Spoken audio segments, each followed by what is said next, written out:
Kapag pala pinagsama mo ang isdang pampano at hipon ay sobrang malasa at malinamnam ang sabaw nito. At kung paano ko niluto ito, halika bes. At samahan mo kung magluto ng sinigang na hipon with pampano. Siya nga pala, pumunta muna ako ng palengke tapos bumili lang ako ng mga isang piraso na pampano. Tapos mga halagang 150 lamang na hipon.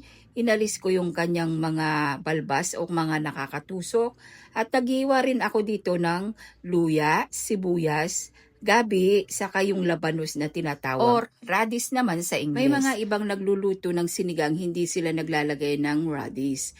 Pero sa akin naglalagay ako ng radish. Ewan ko basta nasasarapan ako dito. Sabi ng mga anak ko, amoy utot daw yung radish. Pero sabi ko hindi naman talagang ganyan yan.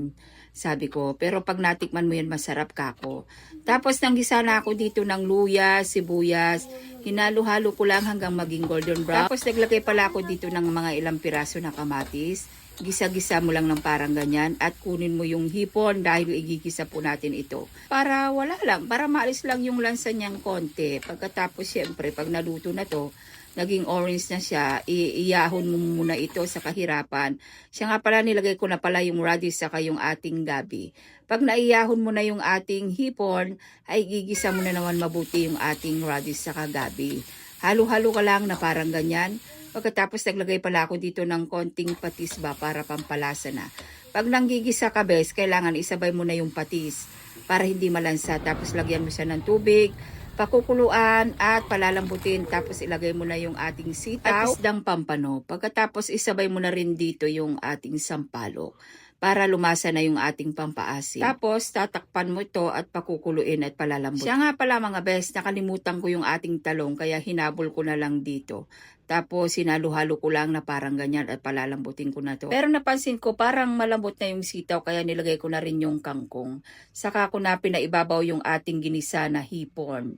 Saka ko na tinakpan ito dahil nga pakukuluin ko lang ito ng mga 5 minutes lang para kumulong-kumulo siya at maglasa yung mga ingredients na biglang hahalo-halo natin para maglasa dun sa sabaw.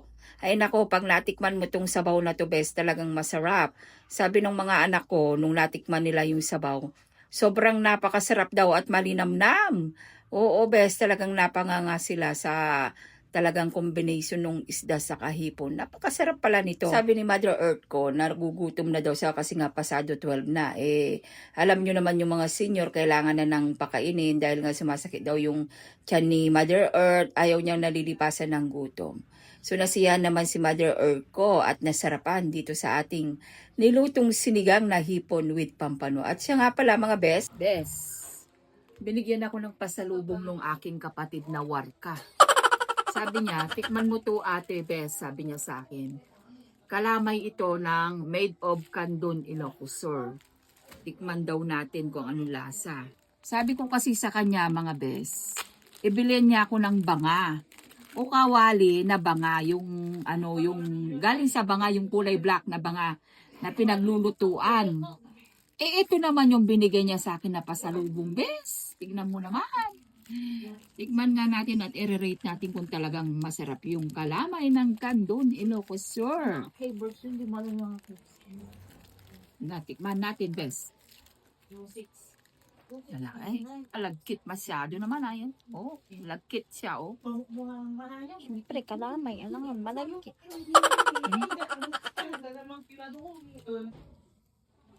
Masarap.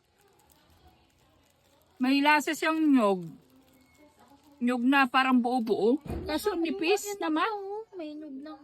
Ganyan talaga ang kalamay, bes. Manipis talaga. Pero masarap talaga yan, bes. Talaga. Ang nipis naman, kaso masarap. Okay na yan. Rate niya sa marami akin naman. best. Masarap kaso manipis. 10 out of 10, 8.